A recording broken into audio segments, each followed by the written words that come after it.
You found yourself here.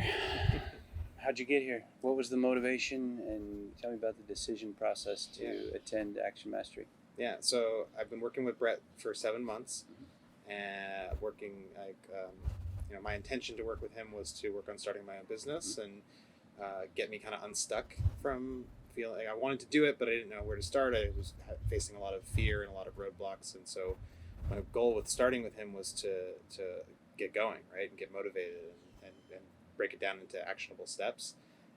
Mastered actionable steps. Sure. And then his program is focused on finding your passions and really leading from who you want to be and where you want to be, and so that dovetailed really nicely with my what I love. Like I've always wanted to make a career out of something I'm passionate about. So it really that the connection with him like blossomed very naturally, and I quit my job a little over a month before the retreat, and had been setting up my business throughout the year. And so I had the business running. I had clients, and it took a month to travel and see my family. And so this timing of the retreat is really perfect as well.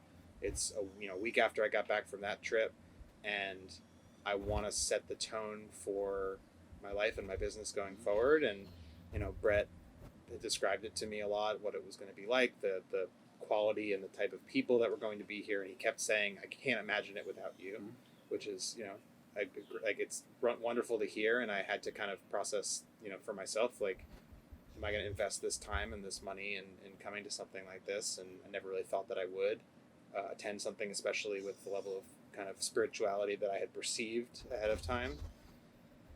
But it just kind of like it felt right. It lined up, and I took two of his online breathwork journeys, and by the end of the second one, I was just like, yeah, I'm gonna go. And I was on with Brett and Danny actually on the Zoom, and I was like, yeah, this is a good time to tell you, like, I'm in. And it made sense. It made sense financially. It made sense time wise. Like I was able to fully disconnect from all work related things all week. I left my phone away and just kind of it was the right time, right place, and I that's how I felt about Burning Man too. Like I've never in my life had a time where I've had a ticket lineup, camp lineup, and and a time off lineup. And the fact that I had all three of those last year, I was like, I got to take this opportunity. And Have to do it when you can. yeah, and so the same thing here. I had the ability to take the time off, and had the money, I had the opportunity, I was in the right mindset to do it, and it lined up. So that's kind of what Great. brought me to the decision. The You mentioned Brett sharing a fair amount of information with you, and withheld some other information on the agenda, and kept some secrets and shared some others. With that, or with those pieces of information, what were your expectations coming into the retreat, and have they been met? Yeah. So I had little expectations. Certainly by the day that I was heading here, I was like, I don't want to have an expectation that I'm going to expect to meet something or do something. I just want to my intention was just to be present, right? I know how beautiful this area is and the nature here, and I knew that the resort would be great, but I didn't look at any photos ahead of time. I just wanted to like show up and be immersed, right? Okay. And so, what he shared ahead of time was, that there would be a lot of what we had been working on together: breathwork, meditation, community, further coaching. I wasn't sure how much there would be like guided coaching and how much would be more like vacation type. And I think it was maybe a little more guidance than I expected, but I'm grateful for it. Like, I'm really glad that happened. There's something else I was just thinking of. I told him I had reservations at first. I said my reservations are financially, am I going to be able to swing it? Like, is it okay for me to take, now that I'm only paying myself, right? I'm not getting a salary anymore, so can I afford to take the time off and take that? And he, we've been engaged in a coaching program, right? So I've been paying him every month anyway. And he said, well, if you think about it, like, if we continue coaching and we maybe decrease our frequency, like, it's actually not all that much money at the end of the day. So that was one thing that he helped me overcome. And then I also said, I'm worried it's going to be too spiritual for me. He said, we're not going to force anything on anybody.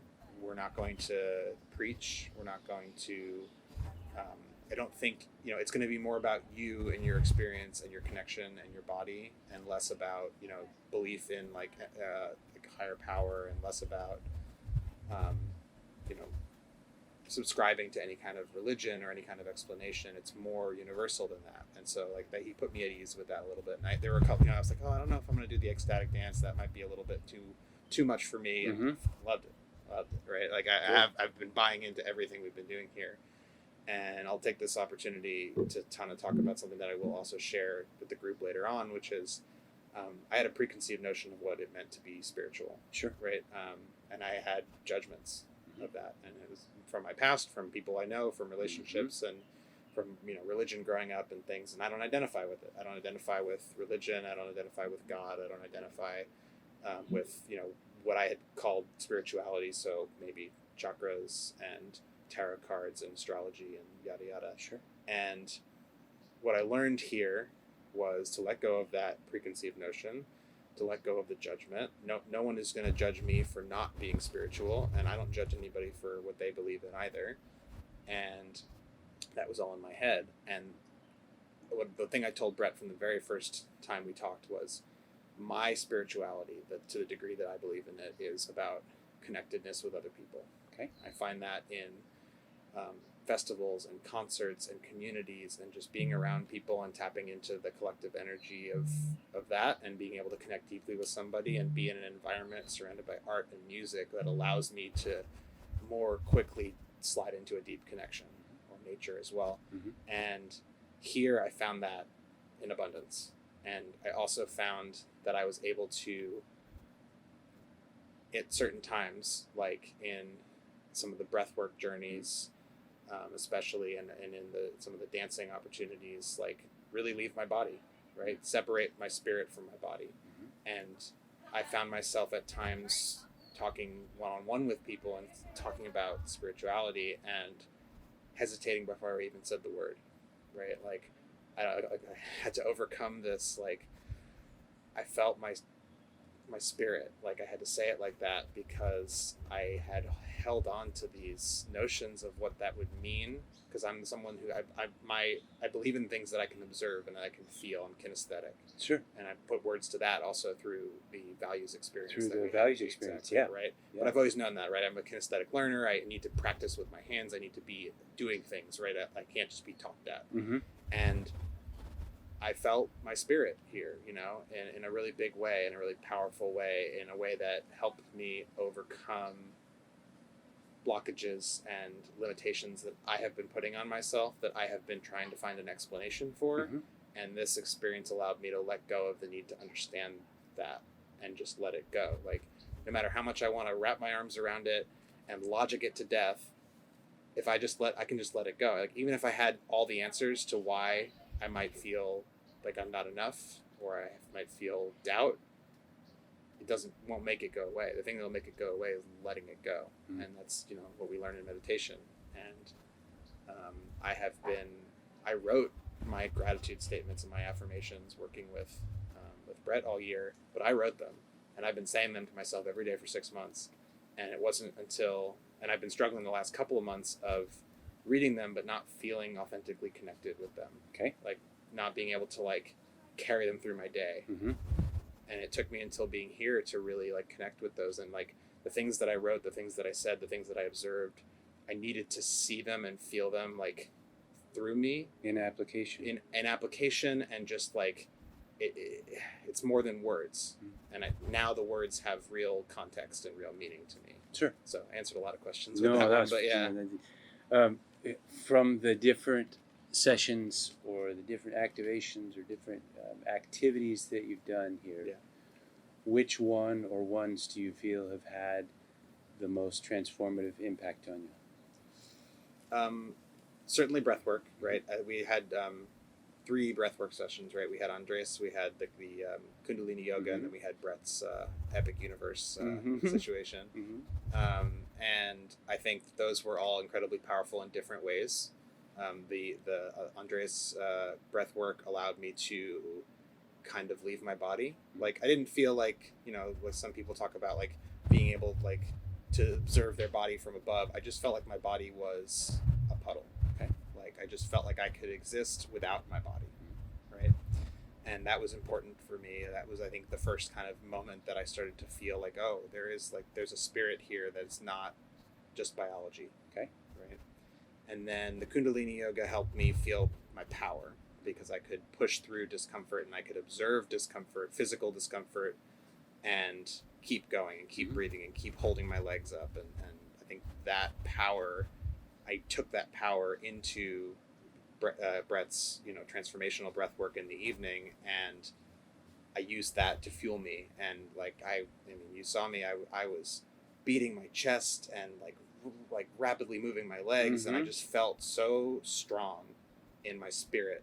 And it's crazy to even say it, honestly. It feels weird, but yeah, I just like I felt that those two things in those two breathwork sessions allowed me to go so much deeper in the third one, that I just yeah, I mean, it's the crescendo of building that was really important, I think. So those were some. I got a lot. I mean, I love movement and yoga and dance, and so I got a lot of joy and connection with people out of those experiences. We had Jordan doing various types of music, and Sasha doing various types of music, and then at almost every program we had somebody else picking up a rattle or a drum or a handpan or something or a gong, and like the sounds and the smells of this experience and burning different herbs and everything like really made me feel connected with the experience and like anchored it in my brain and connected with the space that we're in. And then I think I would say that also like opportunities to connect one-on-one with people were really great. So like in addition to just kind of unstructured time, but like we had a session where we read our future self letter to like one other person back and forth. So Jamie and I had an opportunity to really connect deeply. Right. This morning we did soul gazing, and you and I did the I don't know what to call that, Right. but Yes. follow hands. The name for the energy follow. Yeah, I'll show you use this soundbite for sure. What should we call that? The energy follow hands dance. But incredibly powerful to do that with you and to do that with Danny. And like you can get to know somebody better without words. Yeah. Right? Isn't that crazy? It is. It is, because we lean so heavily on that form of communication that we've been used to for so long. Yeah. To see that there's a way to crack that open and have a little extra somehow, like, well, where's that been? Yeah, it's been there the whole time. And I've liked our unstructured chats. Like we had a group chat downstairs with Brett. We've had the bonfire powwow, and letting people just speak freely about their experience and seeing people grow and cry and be vulnerable with each other and be open to these people that they don't know. We have never been like this amount of vulnerability with people that we've not met before this week. Seen on one Zoom call. Yeah, with no alcohol, no drugs, no, just truly just like pure human connection. Sure. And setting the tone of the week is extremely powerful. And I've made lifelong friends in 5 days. Yeah. And it's also been really wonderful to see people's inner beauty kind of blossom throughout the week. Like people have become more, their body posture, their face, like their emotions, like you can see people are relaxed, and I see beauty in people who have like transformed in this week. And I don't think there's a single person here who hasn't been affected. As a spiritual or personal growth experience, would you recommend this retreat to another? 1,000%. I mean, you get out of what you put into it, right? And so I think for me, one of my intentions was to really lean in and not be distracted. I think less than 30 minutes of screen time on my phone every day, if that, and it was mostly just playing music or sending stuff to people here. And I was, I'm grateful. Not everyone has the opportunity to be able to fully disconnect from life outside of here, family and work and things. But, I could not, now that I've been through it, I couldn't see my life without it. And I feel changed. And I want to do it again and again and again. And I want to bring my loved ones here so that they can have an experience where they can let go of things and seek their spiritual side. And, you really like, for people who have such different belief systems and such different lives, even though there's commonalities between us, it's incredible that this experience can speak to those people in such a deep way, like despite the variety. And so I highly recommend, and I hope to be able to bring, you know, friends and family to something like this to get them to share in that energy. You touched on it briefly, but can you share any physical or emotional sensations or experiences that you had during any of those breathwork sessions? Yeah, absolutely. So for me, I think, I don't know that I knew it coming in the first day, but by day 2 or 3, I knew what I wanted to overcome in this week. And it was sort of a lifelong feeling of not being enough, not feeling good enough, not feeling strong enough, judging myself, putting judgments in other people's words and minds that they're not feeling, but being able to say, okay, well, somebody else is going to feel this way about me, therefore I should feel guilty about having what I have, doing what I'm doing, or whatever. And I wanted to let go of all that. And at first I wanted to understand it. I wanted to know where it was coming from and why it was so deep-seated in me. And then I was able, day 3 or so, to let go of that and say, I want to let go of the need to understand it, and I want to let go of the feeling. One step further upstream. And then want to invite in a sense of surety, right? I want to be knowing, right?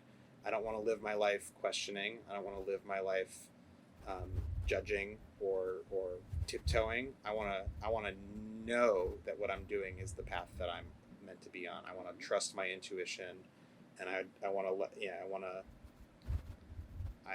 when I start to feel the feelings of not enough, I want to know I'm enough. I want to return to that place of peace, and so and knowing. And so especially in Brett's transformational breathwork journey that was incredibly so well crafted and so well executed, I leaned into that. I knew I had finally landed on exactly what I wanted to get rid of and what I wanted to invite in. And so I had done a couple of journeys with him before, but nothing so powerful. And I tend, especially when he's not in the room with me, I would like back off. I would not breathe as deeply. I would not push as far. I would maybe fall asleep if I was laying in my bed. And so I told him that I wanted him to like help me, like really push it, like come over to me, put his hand on me, like just like, and he did, but I didn't need him. Like I had that power enough within me from the Kundalini yoga that I just really, really, really leaned in as hard as I possibly could in that moment. And the feeling I had, the experience that I had, in addition to the physical kind of symptoms of, tetany and pins and needles and everything, was I felt the power surging through me, right? And I beat my chest because I could feel that like strength in me. And I visualized, especially towards the end, a purple light, kind of ball of light in front of me. And at first my analytical pattern making brain tried to make sense of that and like put a face on it or make a pattern or a tree or something, right? And then I remembered what Brett had told us at the beginning was become the observer. And so I said, you know what, I'm not going to try to make sense of this. I'm just going to observe that it's there. And in that very instant, it grew and it washed over me and it became me and it became everything. And it was just the power, like the light of all of us and life and the world and everything. And I no longer had to consider it as an object. It just was. And I think that felt like freedom in a way, right? Yeah. Freedom of the things that I was trying to let go of, freedom of the feeling of not enough, because I just am, right? And and knowing that those feelings of doubt come from within me, I don't have to, I'm the only one in my own way, right? So much of what we apply about what we think other people are thinking, or judgments that other people have, they're self-imposed. Yeah, we create them. Yeah, and those people, they're not thinking about us. Yeah, I wrote also like I want to do that with humility, because I don't want to be someone who feels entitled or comes off as entitled, right? But that's again, I'm like already putting judgments back in people's heads, right? But I do want to make sure that when I seek what I want, when I have confidence in what I want and what I deserve in this life. And that's another thing that came to me a lot this week was I deserve to be here. right? I had to let go of like, I'm spending this much money, I'm taking this much time off, I'm traveling to this different country. Like, well, who do I think I am? I'm not rich. Like, but I had to say, I deserve this, and I deserve to be here, and I belong here, and I'm worthy of this, and I'm enough. And so I want to move forward in life with those, the feeling of being. I am enough. As I like, it's not a comparison; it's a state of being. And I can dream big, and I can execute those dreams, and I can go after them. And I can do that with humility, right? I can do that without pretentiousness and without, I deserve this because I'm special, right? I deserve this because I am, right? We all deserve it. And, yeah, sure, other people will have their own doubts and their own judgments and things, but that's not my responsibility.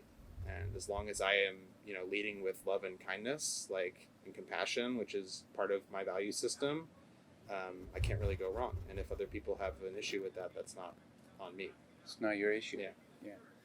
Just in as much detail as you want, describe your experience with the Action Mastery Retreat. I went in with as little expectation as I could, right? My goal was to be present, to not be distracted, not be on my phone, and to give into whatever process was laid in front of me, whether that was a planned activity or people I met or just being in nature or anything like that, right? Let me just give in. And it just gave back in spades. Every moment here has felt rich and full and purposeful and passionate, and just like I meant to be here in this moment. Like, I don't know, perfect's not a real thing, but like there's no moment of this entire week has been anything but exactly what it should be.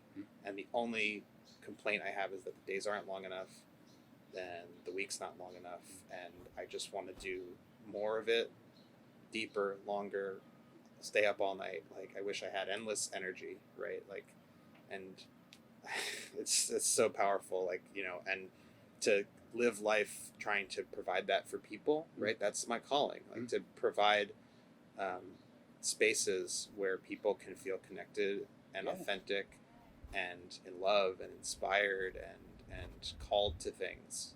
That's my calling, is to help make those spaces for other people. So I'm leaving feeling extremely inspired and extremely called to that.